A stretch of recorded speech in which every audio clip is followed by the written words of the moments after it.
jaarsi kiyya sanyii kormaasaa akkana keessatti hin dhangalaasneen godha.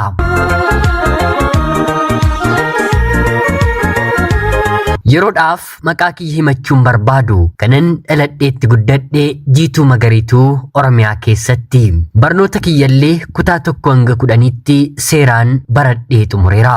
Sanaan booddee garuu carraa barachuu bal'aa argadhus yookiin immoo qabaadhus qabxiin maatirikillee anaaf dhufus haa ta'uutii garuu maatiin kiyya akka ani baradhuuf otoo hin taane akka ani heerumuuf dhiibbaa narratti uumuu jalqabanii. Naannoo keenyatti ijoolleen dubaraa barnoota baratanii yuunivarsiitiillee seenanii hojii dhabanii waggaa 2-3 taa'anii wanta jiraniif maatiin koo isaaniin fakkeenya godhachuun gara barnoota piripaaraatooriitti akkan deemurra gara gaa'ilaatti akkan deemuuf dhiibbaa narratti uumuu jalqabanii.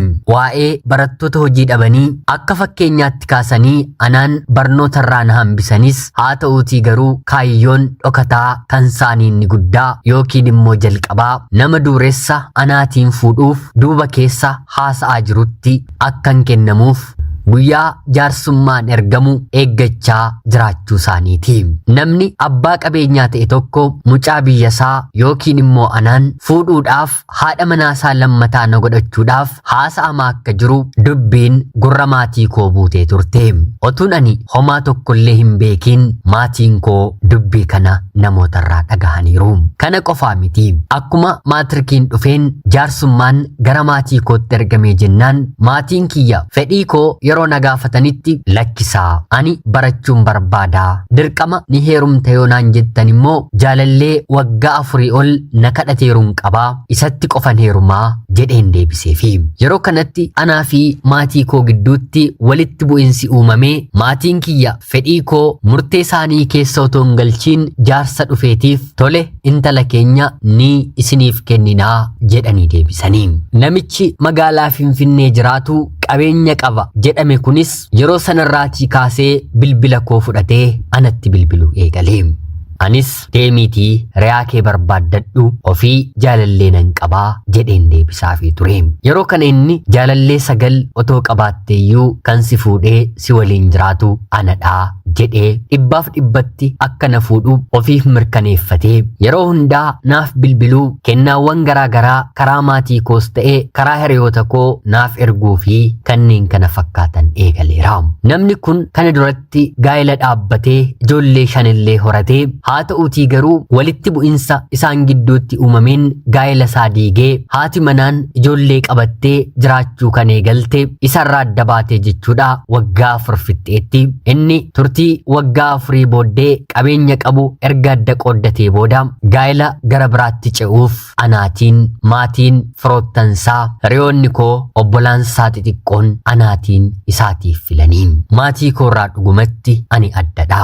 Bareedina yookiin immoo simboo namni hedduu jaallatu yookiin immoo filatu hin qabaam. Rifeensa kiyya qofaatu itti dabaluudhaaf gatii huumaan heerii yookiin rifeensa namtolchee barbaada malee hojjaaf giddu galeessa bifaaf diimtuu konkonni ija koo fi funyaan koo xiqqinni hidhii kiyyaa deemsi faana kiyyaa yeroo hundaa dargaggoota jajuu dubartii ishkololee jedhanii dubbiidhaan baachuu danda'aniitiif afaan isaanii irraatii hin bu'u.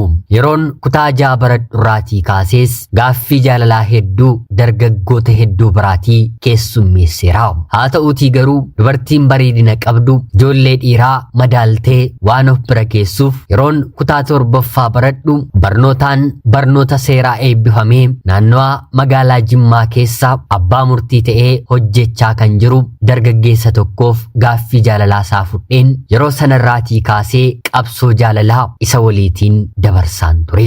Eenyumti ijoolleen dhiiraa jaalallee nan qaba yeroon jedhu dhugaadha jedhee kan naaf amanu hin jiru. Ani garuu dhugumatti dhiira kana nan jaalladha isatti heerumuufis fedhii guddaan qaban ture. Maatiin kiyya garuu gonkumaa hojjetaa mootummaatti akkan ani heerumu hin fedhanii. Dhumarratti maatiin kiyya nama kanaatiif na kennanii fuudhi jedhanii guyyaa gaa'ilaallee waliin muratanii. Haa ta'uutii garuu jaalallee kiyyatti haalan keessa jiru himeen innis konkolaataa qabatee dhufee haadha kiyyaaf karaa duubaa buddeena tolchaa otoo hin jiru akka dhufee na fudhachuuf qophaa'eeru yeroo inni natti himu buddeen tolchaan jiru dhiiseen waan mana keessaa uffata kiyyallee otoo hin jijjiirratiin konkolaataa kana yaabbadheen magaalaa Jimmaa deemeen guyyaa 3 booddee maatii koodhaan nan barbaadinaa ani heerumeeraa jaalallee kootti jedheen deebiseefi.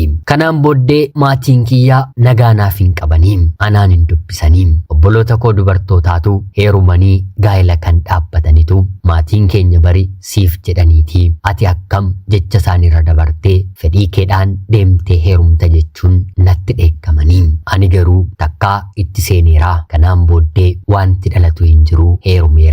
Heerumni dubartii immoo takkaadha wantan murteeffadhe kan ammoo gonkumaa ittiin gaabbuu jedheen deebiseefi abbaa manaa koo kana waliinis jiraachuu nan jalqabe. Araara si'a 3 maatii kootti ergee jennaan haatii fi abbaan koo hanga ati dhiira kana jala jiraattutti nuti sittin araaramnu jechuun na didanii. Anis nama kana waliin jireenyan eegalee waggaa tokko naguman jiraadhe. Waggaa tokko booddee daa'ima akka godhannuuf abbaan manaan koo na mari'ate. Anis tole haa ta'uutii garuu maatii kiyya otoon araarfadhee natti tolaa jedheen deebiseefi. Karaa obboloota kiyyaas maatiin koo akkanatti araaramaniitiif kadhachaan ture. Haa ta'uutii garuu maatiin koo haatiif abbaan koo fi obboloonni koo dhiiraa gonkumaa sagalee keeyyuu dhaga'uun barbaannu naan jedhanii. Kanan obboleettii kiyya hangafaatiin maal haa godhuree yeroon jedhuuni waa'ee qabeenya isaa na gaafadhe. Anis miindaa argatuun ala homaa waan tokko hin jiru meeshaa mana keessaa waa tokkollee bituuf baatii 3 baatii 4 qusataa mindaama kanarraatii warrasaa obboloota isaanii gargaara ni barsiisaa. Kanarraa hafteen immoo anaatiif wanta humna isaa godhaa yeroon jedhuuni nama kana yoo dhiistee baate idaan qabdu mee jireenyi isaa kan jijjiiramu yoo ta'e otoon dahiifiin waggaa tokko waliin jiraadhuutii sana ta'uu baannaan garuu namichi abbaa qabeenyaa sun ammallee wanta si eeggatuuf salphaatti jireenya gaariitti ce'uu yookiin immoo darbuu ni dandeessanaan jettee na gorsite. Dhuguma gaa'ela keessa seenanii rakkoo arguun qorumsa gaa'elaa isa guddaati. Ilmi dhiiraa hojjetee harkatti qabatee fuudhuu yookiin immoo gaa'ela dhaabbachuu qabaan dhugumadha. Jaalalli hudduu duwwaatti walitti galan booddee wanta nyaataniif dhugan yeroo dhibamu wal nyaachuutu eegalama. Ani garuu namni kun of danda'ee mataasaa jiraachisaa otoo jiru jireenyi inni jiraachaa jiru kun darbee nama biraa karaa maatii koo gargaaruu waan hin dandeenyeef maatiin kiyya immoo kan isaan gaa'ela obboloota koo jibban waan isaan ofirra darbanii maatii isaaniif ta'uu hin dandeenye inumaa deebi'anii obboloonni koo dubaraa gargaarsa maatii koo kan eeggatan ta'anii yeroo mul'atan akkan nama qabeenya qabutti heerumuuf dhiibbaa narratti uumuu kan jalqabanidha. Abbaan manaan koo maatii isaanii gargaara haa ta'uutii garuu maatii koo gargaaruuf immoo humna hin qabu. Maatiin kiyyas anaaf araara kan jibban yoo itti araaramnes intalli keenyi bu'aa maalii nu buusti harka hiyyeessaa hojjetaa mootummaatti galtee yaada jedhu waan qabaniif. Dabalataan wanti darbuun barbaanne maatiin koo rakkatanii gargaarsi kan ta'uu fi yookiin immoo kan maluufi miti. Haa ta'uutii garuu namumatu uumama isaatiin jireenya addaa kan namaa maallaqa karaa namaatiin kennamu waan barbaaduufi abbaan koo lafa maatii isaarraa fudhate mana qabeenya ni qaba. Dabalataan immoo hojjetaa mootummaadhas. Suuqii giddu galeessaallee balbala keenya fuulduratti ni qabna. Rakkoon kan jedhamu mana keenya hin jiru. Haa ta'uutii garuu kanumarra darbee gargaarsa waan barbaadaniif abbaa qabeenyaa sanatti yoon heerumeetiif waan gammadaniif qofa anaaf nagaa kennuu didanii. Maarreeyanis karaa yookiin immoo gama tooraa sooshaal miidiyaatiin namicha kana dura jaarsaa gara maatii kootti ergatee maatiin koo fudhatanii ani dideen gaa'elatti seenee sana dubbisuun jalqabe. Innis gammadee na dubbisuu eegalee baatii tokko waliin haasofnee isa kana waliin gaa'ela dhaabbadheen waggaaf baatii tokkotti konkolaataa masaasaatiin magaalaa Jimmaa dhufee iccitiidhaan wal dubbisnee wal dubbisuu qofa otoo hin taane sireellee waliin qooddanne. Eega kanaa kaasee akkan gaa'ela amma keessa jiru kanan dhabuu wanta naaf galeef yeroon abbaa manaa koo waliin ciisu sanyiin kormaansaa dhala yookiin immoo daa'ima akka qaama koo keessatti hin uumneef qoricha fayyadamuun eegalee. Guyyaa qoricha fayyadamuun dagadhe immoo sanyii kormaasaa gara dhalaatti akka inni dhangalaasu qaama koo keessatti akka inni dhangalaasne yoo qaama koo keessatti dhangalaase akka abiddaa baay'ee akka na gubu sobeen isatti mu eegalee. Manni yaalaa hedduun magaalaa Jimmaa keessa jira mitiree maalidha kuni jedhee rakkoo gubuu sanyii kormaasaa deemeellee gaafateera. Haa ta'uutii garuu yeroo tokko tokko akkana ta'uu danda'a jedhanii qoricha kennanii fi ofirraatii deebisanii. Kanaan kan dhaabbate miti. Namichi dureessi magaalaa Finfinnee jiraatu kuni yeroo garaa garaatti dhufee as magaalaa Jimmaatti na argachuu jalqabe. Abbaan manaan koo kan hojjetu magaalaa Jimmaarraa siqxee magaalaa argamtuttidha waan ta'eef ganama barii sa'a 12tti manaa ba'ee galgala sa'aatii 1tti yookiin immoo 2tti galaam. Akkana irratti hin beekamneef mana kiraallee ofirraatii jijjiireen bahuu fi galumsa kiyya ilaalanii abbaa manaa kootti akka hin himneef of eeggannoo guddaa mataa kootiif godheeraam. Dhumarratti yookiin immoo anaa fi abbaan manaan koo waliin jiraannee waggaa 1 fi baatii 8 yeroo xumurru namichi na fuudhuu barbaadu kuni si jaalladheeroo deddeebi'uu kiyyarra asuma mana kireeffadheen jiraadha jechuun ollaa man'anii abbaa manaa koo waliin kireeffadhee jiraadhu mana kireeffatee xiyyaaraan torbeedhaan dhufuun ana waliin wal arguu jalqabnee akkan abbaa manaa koo dhiisu isaaf ulfaa'u itti meen innis maatii kootti dabarsee himee maatiin kiyyallee otuman abbaa manaa koo jala jiru iccitii kana karaa nama kanaa dhaga'anii natti gammadanii nageenyas na waliin buusanii. Sanaan booddee nan ulfaa'ee baatii 4 magaalaa Jimmaa erga turee booddee jechuudha. Ulfaa'uu kiyya akkuma mirkaneeffadhetti kan abbaa manaa koo akkan taane dhibbaaf dhibbatti sirriitti waan hin beekuuf siif ulfaa'eera jedheen ulfaa'een. Otuu abbaan manaan koo ulfa ta'uu koo narratti hin barin magaalaa Jimmaa dhiiseen xiyyaaraan magaalaa Finfinnee galee. Kanaan booddees mana kondominiyeemii abbaa ciisicha 3 naaf kireeffatee waliin jiraachuu eegallee. Abbaan manaan koos yeroo kanatti na barbaacha takkaa gara biyyaa takkaa gara hiriyoota koo takkaa immoo gara obboloota koo marmaaree yeroo gamsiisu dhumarratti nan barbaadiin ani gaa'ela dhaabbadheen naman jaalladheetiif ulfaa'een jireenya haaraa jalqabeera abdii kutat jedheen suuraa kiyya ergee fi kanaan booddee ture jireenya qananii jedhamu ana miti sanyii koo keessaa nam tokkollee argee hin beekne jiraachuu kan hin eegalee. Abbaa manaa kiyya lammataa kana waliin magaalaa Finfinnee hoteela keessatti bakka maatiin kiyya argamanitti cidhan godhadhe. Cidhi keenyis kan bareeduu fi firoottan hedduu kanarratti argamani turanii. Sanaan gaa'ela lammataatti galeen abbaa manaa kana dura ijoollee qabu hiikee na waliin gaa'ela dhaabbatuuf murteesse waliin jiraachuu nan jalqabe. Abbaan manaan koo kan lammataa kuni konkolaataa kan manaa kan hojii 2 biyyaatii gara biyyaatti hojjetu mana appaartaamaa gastaawusiitiin kireeffamu mana jireenyaa kan mataasaa haadha manaasaarraa erga qooddatee booda qofaatti kan qabudha. Qabeenyi isaa guddaadha. Maarree yeroon dahu namoota mana jireenyaa isaa kireeffatan keessaa baasee anaan keessatti na galchee tarii yoo na sodaatti jechuun mana jireenyaa isaa gara maqaa kootti jijjiiree jireenya ajaa'ibaa jiraachuun jalqabe. Dhumarratti guyyaan dahumsa koo gahee rabbi guddaan ijoollee dhiiraa lakkuu 2 naaf kenne. Kun anaaf gammachuu koo addaa gammachuu koo guddaa ture. Abbaan manaan koos baay'eetti gammadee dhala yookiin immoo ijoollee baay'ee jaallata. Ijoolleen isaa warri haati manaansaa kan duraa deessee fi ija isaa duraa deemuu isaaniitti baay'ee qalbiin isaa tuqameera. Harkaan guddisee dhumarratti garuu isaanillee haadha isaanii seera duratti waan filataniif ishee waliin ba'uu isaaniitti baay'ee gaddeera. Gaa'ela akka inni dhaabbatuuf sababa guddaa kan ta'anillee ijoollee isaadha. Ijoollee anaan irra caalaatti jaallattu qabaachuun qaba ejjennoo jedhu ni qaba. maarreegaa anaa fi inni hanga waggaa 4 guunnutti jireenyi nani jiraadhu isinitti himuun danda'u. Manni koo guutuudha. Hojjettoota mana keessaa biyyaa dhufan 2 qaba. Dibadhee dhiqadhee jiraachuutu hojii koodha.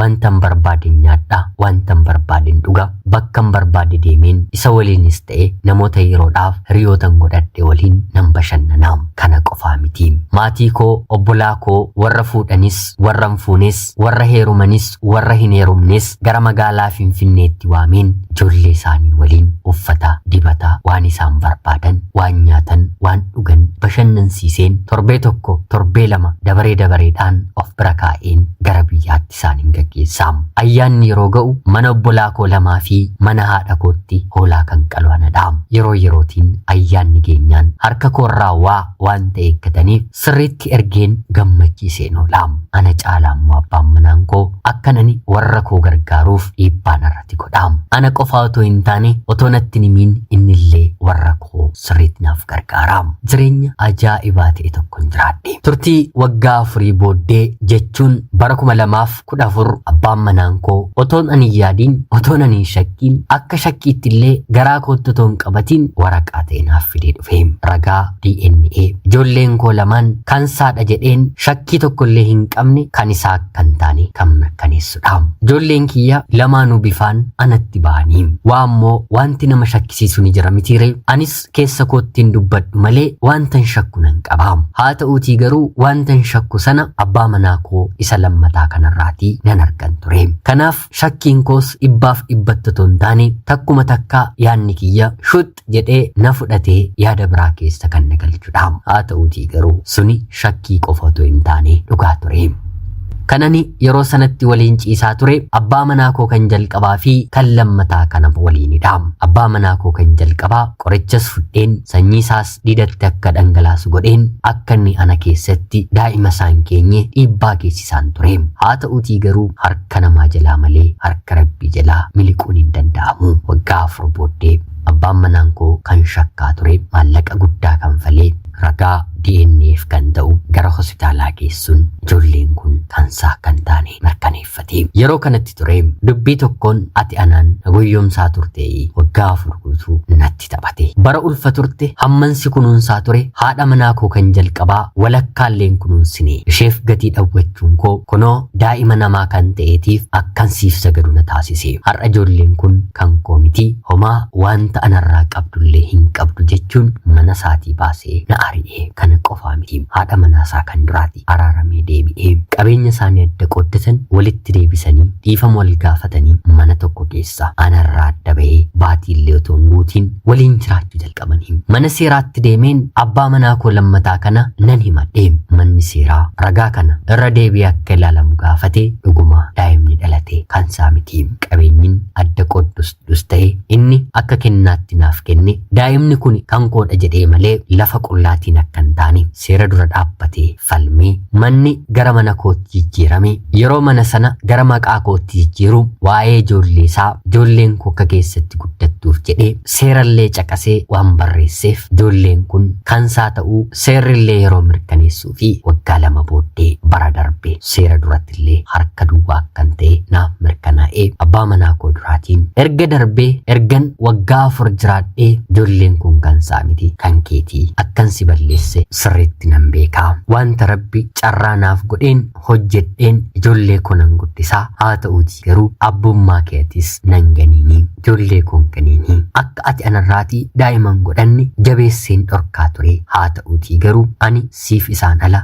nama biraa waliin hin ciisne jedheen ijoollee isaallee akka inni dubbisuuf araara waliin buufadhe. Innis dhufee ijoollee isaa ijaan argee akka abbummaatti dubbisee waan dhaban hin qabani uffata kophee bitee fi gara hojii isaatti deebi'e. Gaa'ilallee kan raawwate ergan ani abbaa manaa koo waliin walii kee boodadha. Ergan isarraa adda ba'ee waggaa 4 booddee jechuudha. Amma kunoo dhiibbaa maatii koon dogongora mataa koon gaa'ela ijaareen diige si'a 2 kana keessatti harka duwwaa abbaa manaa malee hafeen jireenya kaleessaa miti hangan ijoollee kootiin wanta nyaachisuuf wantan dhobaasu dhabeen rakkadhutti gadadameen jiraachaan jira. Kanaaf immoo balleessituun anumadha. Balleessaa koo wantan beekuuf isin immoo akkanarraatii barattaniif seenaa koo isiniif hin qoodee. Maallaqa nama jaallatu jechuun akka nama qilleensa hordofuuti. Qilleensi garamitti akka inni deemu hin beekamu. Anis maallaqa hordofeen ilaalcha maatii koodhaan gaa'ela jalqabaa koo naman jaalladhu jibbeen ija maallaqa alaaleen gaa'ela koo diiguun koo kunoo lafatti haftuu deemtee kan hin xumurre karaatti haftuu na godhe. Kaleessa maatiin koo harka koo ilaalaa kan turan har'a dubartii gadi deebi'een harka maatii koo harka obbolaa koon ilaaluun taasifame. Kaleessa obboleettiin koo abbaa manaa kee jalqabaaf hinda hinnaan jette har'a yoomin akkanan siin jedhe ilaalin siin jedhe malee jechuun jecha afaan isheetiin dubbattee na gorsite. Erga dubbiin narratti galagalee na haalteetti. Kaleessa maatiin koo nuti dura jenne malee erga gaa'elatti seentee akkana godhi siin jenneerraa jechuun jabaadhu isa dhiisii jalaa ba'e isa naan jechaa turan na haalaniiru. Gaafa maallaqni jiru hunduu isin waliin jira. Waggaa 4 mana abbaa manaa koo lammataatti hunduu cooma isaas daadhii isaas waliin dhugnee waliin lafa dhiitaa turre. Qabeenya guddaas balleessineerra. Har'a garuu na harkaa fuudhamnaan hundumtuu fuula isaanirraa galagalchee akkan ani maallaqa tokkollee isaanitti hin baasneet ba'aa godhanii maatiin koo obbolaan koo na ilaalaa jiru. Hireen jireenya koo haftee ijoollee koo qabadheen barnoota illee hin baranne mana namaa galeen hojii humnaa hojjedheen ija namaa jalaa dhokadheen jiraachuudha.